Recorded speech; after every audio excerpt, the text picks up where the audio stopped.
இப்போ நம்ம பார்க்க போகிற டாபிக் வந்து how to improve the capacity in cellular system. அதை என்னென்ன வேஸில் அவங்க கொஷின்ஸாக கேட்கலான்னா, explain some techniques intended to improve the coverage area and capacity of the cellular system.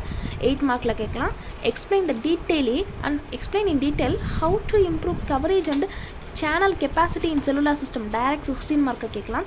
and define methods in increasing the capacity of wireless cellular networks ன்னு கேட்கலாம். explain the capacity improving techniques in cellular systems ன்னு கேட்கலாம். இதெல்லாம் எப்படி கேட்டிருக்காங்கன்னா this or thatல கேட்டிருக்காங்க.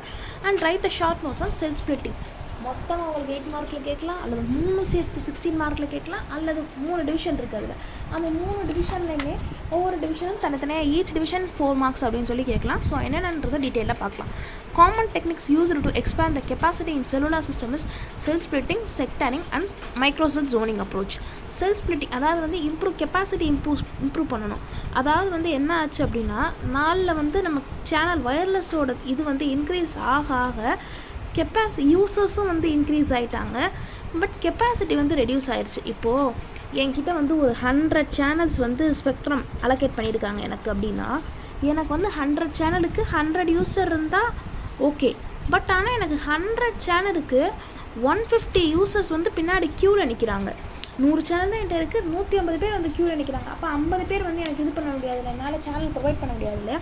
அதுக்காக we are going to the increasing of the capacity increase பண்ணுறோன்னா number of யூசர்ஸை இன்க்ரீஸ் பண்ணுறது. ஓகேங்களா? இதில் 3 டைப் இருக்குது. செல் ஸ்பிளிட்டிங் இருக்குது, செல் செக்டாரிங் இருக்குது, அண்ட் மைக்ரோசெல் ஜோனிங் அப்ரோச் இருக்குது. எல்லாத்தையும் பற்றி டீட்டெயிலாக பார்க்கலாம். செல் ஸ்பிளிட்டிங்னா என்னென்னா, cell splitting is the process of subdividing the congested cell into the smaller cells.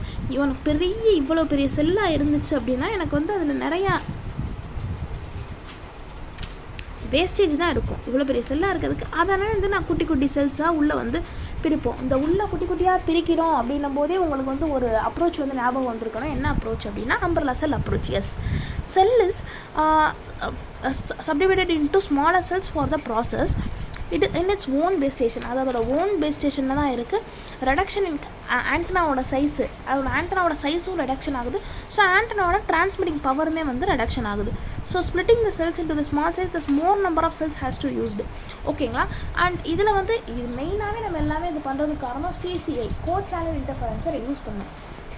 Go channel இன்டர்ஃபரன்ஸை நம்ம ரெடியூஸ் பண்ணணும் அப்படின்னா நம்ம வந்து மூவ் ஆன் ஆகக்கூடிய ஸ்டெப் வந்து umbrella cell approach. Umbrella cell approach வந்து நம்ம எதுக்கு போவோம்?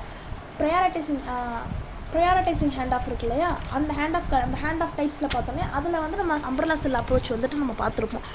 சாரி, ப்ரையாரிட்டைசிங் ஹேண்ட் ஆஃப் கிடையாது, அது ஆமாம், இந்த மாதிரி ஹேண்ட் ஆஃப் ஒரு டைப்பில் தான் நம்ம வந்துட்டு பார்த்துருப்போம். ஓகேங்களா? ஸோ அப்படி இருக்கும்போது நம்ம செல் ஸ்ப்ளிட் பண்ணுறதால நமக்கு வந்து யூசர்ஸ் வந்து இன்க்ரீஸ் பண்ண முடியும். இதுதான் வந்து பார்த்திங்கன்னா செல் ஸ்ப்ளிட்டிங்கோட டயக்ராம். இத்தனை செல் இருக்குது. அந்த வெளியில் உள்ள அவுட்ரு மோஸ்ட் செல்ஸ் எல்லாமே லார்ஜ் செல்ஸ். இந்த ப்ளூ எல்லோ கலரில் மார்க் பண்ணியிருக்கேன் பார்த்தீங்களா? இதுதான் வந்து செல் ஸ்ப்ளிட்டிங். ஸோ இப்போ வந்து எனக்கு 6 செல்லாக இருந்தது 12 செல்லாயிரும், 12 இருந்தது 24 ஆயிரும். ஸோ 24 யூசர்ஸ் வந்து எனக்கு யூஸ் பண்ணிக்க முடியும். ஸோ அதுதான் வந்து பார்த்திங்கன்னா செல் ஸ்ப்ளிட்டிங்கோட பேசிக்கான அப்ரோச். ஓகேங்களா?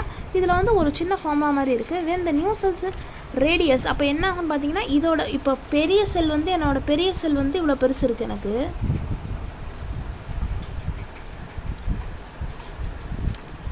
சின்ன செல் இவ்வளோ பெரிய செல்லோட ரேடியஸ் எனக்கு ஆர்னா அதோட பாதியாக இருந்தால் எனக்கு கண்டிப்பாக இசிட் R/2 வரணும். ஸோ அப்படி இருக்கிறதால PRனா டிரான்ஸ்மிட்டிங் பவர் ஓல்டு செல் பவுண்ட்ரி அப்படின்னா எனக்கு ஓல்டு செல் பவுண்ட்ரி எனக்கு எப்படி இருக்கும்னா PT1 × R⁻⁻n ப்ரொபோஷனலாக இருக்கும்.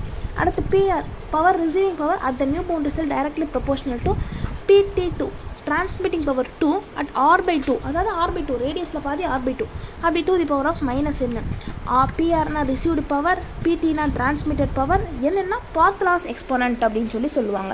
Transmitting power must be reduced 12 dB in the order to fill the original convergence area with the microcell while maintaining the S/E requirements. Signal to interference ratio. ஓகேங்களா? இதுதான் diagram டிஃப்ரென்ஸாக கொடுத்துருக்காங்க. So confuse ஆகிக்கிற வேணாம். செக்டாரிங், செல் செக்டாரிங் வந்து ஸ்ப்ளிட்டிங்கை விட அடுத்த superior topic அப்படின்னு சொல்லலாம். This technique is for decreasing the co channel interference. Co சேனலை இன்டர்ஃபரன்ஸ் பண்ணுறதுக்கு நமக்கு இன்னொரு இம்பார்ட்டண்டான டெக்னிக் வந்து நமக்கு வந்து 2 டைப் ஆஃப் இன்டர்ஃபரன்ஸ் இருக்குது. கோ சேனல் இன்டர்ஃபரன்ஸ் ஒன்று, இன்னொன்று அட்ஜசன்ட் சேனல் இன்டர்ஃபரன்ஸ் ஒன்று. அட்ஜசன்ட் சேனல் இன்டர்ஃபரன்ஸ்க்கு வந்து நமக்கு வினோ தட் ப்ரீவியஸ் வீடியோலேயே பார்த்தோம். அதில் அட்ஜசன்ட் சேனல் நம்ம இன்டர்ஃபரன்ஸை வந்து ரெடியூஸ் பண்ணணும் அப்படின்னா என்ன பண்ணணும்னு கேட்டிங்கன்னா ப்ராப்பர் ஃபில்டரிங்கை யூஸ் பண்ணணும். ப்ராப்பர் ஃபில்டரிங் யூஸ் பண்ணல அப்படின்னா நம்ம கரெக்டாக வந்து அது ஃபில்டர் ஆகாது, இன்டர்ஃபரன்ஸ் அக்கர் ஆகிட்டே இருக்கும். அதே மாதிரி கோ சேனல் இன்டர்ஃபரன்ஸை நம்ம வந்து ரெடியூஸ் பண்ணணும் அப்படின்னா நீட் டு டவுன் டில்ட்டிங் த ஆண்டனாவை கீழ் வழியாக டில்ட் பண்ணணும். அதாவது எனக்கு ஆண்டனா வந்துட்டு சும்மா ஒரு டயக்ராமுக்காக வரைகிறேன். இந்த ஆண்டனா வந்து இதுதான் ஆண்டனான்னு வச்சுக்கோங்க. இந்த ஆண்டனா அப்படி இருந்தால் எனக்கு பக்கத்தில் இருக்க ஆண்டனாலாம் சேர்ந்து கோ சேனல் இன்டர்ஃபரன்ஸ் வந்துடும். இப்போ நான் என்ன பண்ணணும்னு பார்த்தீங்கன்னா இந்த ஆண்டனாவை இப்படி நான் டில் டவுன் பண்ணணும். ஆனால் அது சாதாரண காரியம் கிடையாது. அதுக்காக தான் நம்ம இந்த மெத்தட்ஸ் எல்லாமே பார்த்துட்ருக்கோம்.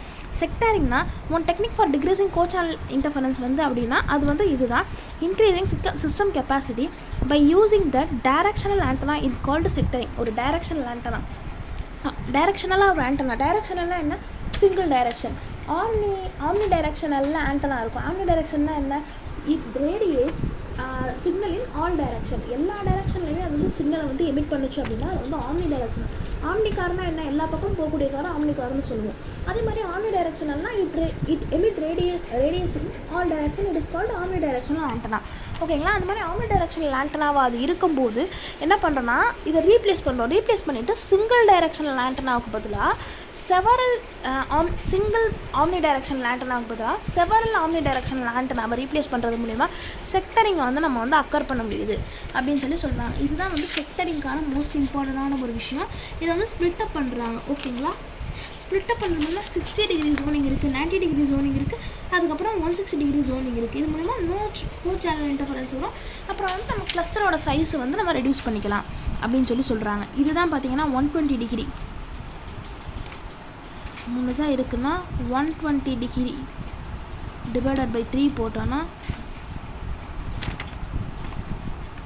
அந்த மாதிரி நமக்கு தகுந்த மாதிரி இது வந்து 120 டிகிரிக்கு, இது 60 டிகிரினா என்ன 6ஆக டிவைட் ஆகும். இந்த மாதிரி இந்த ஒரு அலை போகிற மாதிரி போட்டிருக்காங்களா, இது எல்லாமே அந்த ஆண்டனா வந்து எமிட் பண்ணக்கூடிய சிக்னல் ஆம்னி டைரக்ஷனல் எமிட் பண்ணுது இல்லையா, அதை தான் பார்த்தீங்கன்னா சொல்லியிருக்காங்க. அட்வான்டேஜஸ் வந்து சிக்னல் டு இந்த எஸ்ஐஆர் அந்த நாய்ஸ் ரேஷியோ வந்து இன்க்ரீஸ் ஆகுது. நம்பர் ஆஃப் ஆண்டனா வந்து ஈச் பேஸ் ஸ்டேஷனில் வந்து இன்க்ரீஸ் ஆகுது. டெக்ரீசிங் ட்ரங்கேஷனாக நெக்ஸ்ட் டாப்பிக்கில் பார்க்கலாம். Increasing number of hand off increase ஆகுது. Microcell zoning approach the name itself represent that. மைக்ரோசெல்னால் என்ன, சின்ன செல். ஜோன்னா என்ன, இப்போது சேஃப் ஜோன், டேஞ்சர் ஜோன் அப்படின்னு சொல்லி சில காம்படிஷன்ஸ்லாம் சொல்லுவாங்க. அப்படின்னா என்ன, ஜோன்னா என்ன, இட் இஸ் ஒன் செக்டார். இது வந்து ஒரு சுப்பீரியர் செக்டாருக்கு மேலே ஒரு சுப்பீரியர் ஸ்டெப்பு. ஜோன்னா divided, the cells are divided into 3 or more number of zone to reduce the co-channel interference. The cell is divided into microcell zone. நான் சொன்னதே தான் அவங்க ரொம்ப டீட்டெயில்டாக எக்ஸ்பிளைன் பண்ணியிருப்பாங்க.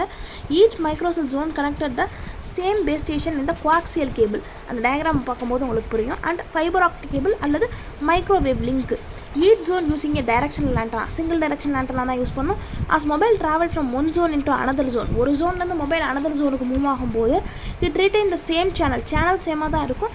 without hand off இல்லாமல் இருக்கும். இந்த base station simply switches the channel into the next zone side.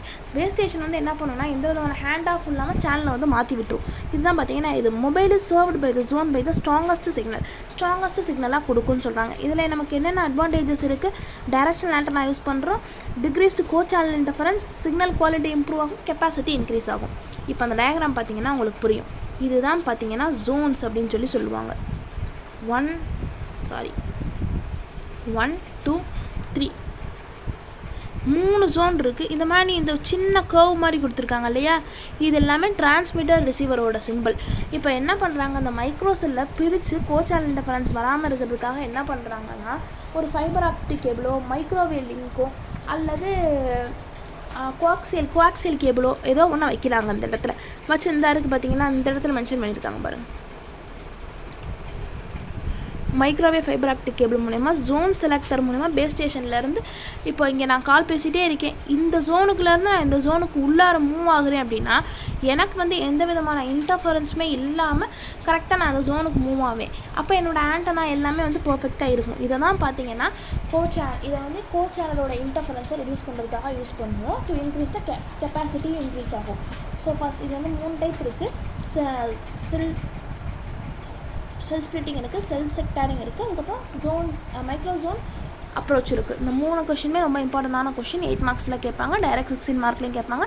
அல்லது 3ல் 1 கொடுத்து டீட்டெயிலாக எக்ஸ்பிளைன் பண்ண சொல்லுவாங்க. எக்ஸ்ப்ளனேஷன் ஃபஸ்ட்டு வந்து செல்ஸ் ஸ்ப்ளிட்டிங்னா என்ன எழுதுங்க, டயக்ராம் வரைங்க, டயக்ராம் எக்ஸ்பிளைன் பண்ணுங்கள், சிம்பிள். ஓகேவா? இதே மாதிரி 3க்கு பண்ணிங்கன்னா ஈஸியாக மார்க்ஸ் ஸ்கோர் பண்ணிடலாம். ஸோ நெக்ஸ்ட் வேறு வீடியோவில் மீட் பண்ணலாம். பாய்.